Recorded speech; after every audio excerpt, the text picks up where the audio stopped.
ആറ്റുകാൽ പൊങ്കാല ദിനത്തിൽ മതസൗഹാർദ്ദത്തിന്റെ ഉത്തമ ഉദാഹരണമായി വീണ്ടും പാളയം. ക്ഷേത്രവും ജുമാ മസ്ജിദും ദേവാലയവും അടുത്തടുത്തായി നിലകൊള്ളുന്ന പ്രദേശമാണ് പാളയം. പൊങ്കാലയ്ക്കായി എത്തുന്ന ആയിരക്കണക്കിന് സ്ത്രീകൾക്കും കുട്ടികൾക്കും എല്ലാ സൗകര്യങ്ങളും ഒരുക്കി മാതൃകയാവുകയാണ് പാളയം ജുമാ മസ്ജിദും സെന്റ് ജോസഫ് പള്ളിയും. പാളയം ജുമാ മസ്ജിദും സെന്റ് ജോസഫ് പള്ളിയും മുൻ വർഷത്തേതിന് സമാനമായ രീതിയിൽ ഇത്തവണയും ആറ്റുകാൽ പൊങ്കാലയ്ക്കായി എത്തുന്ന ഭക്തർക്കായി സൗകര്യങ്ങൾ ഒരുക്കിയിട്ടുണ്ട്.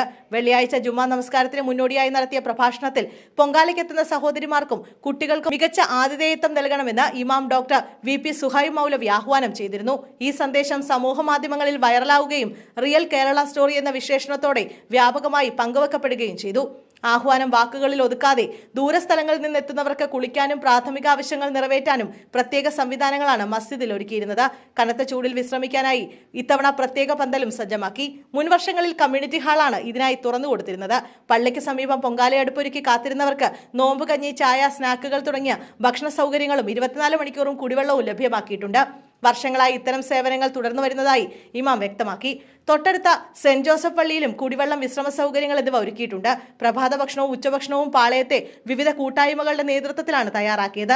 നഗരത്തിലുടനീളം വിവിധ സംഘടനകളും സന്നദ്ധ പ്രവർത്തകരും ചേർന്ന് ഭക്ഷണം, വെള്ളം, മോര്, പഴങ്ങൾ, ജ്യൂസ് തുടങ്ങിയവ വിതരണം ചെയ്യുകയാണ്. മതഭേദമില്ലാതെ കൈകോർത്തുള്ള ഈ പ്രവർത്തനങ്ങൾ കേരളത്തിന്റെ സൗഹാർദ്ദ സംസ്കാരത്തെ വീണ്ടും ലോകത്തിന് മുന്നിൽ തെളിയിക്കുകയാണ്.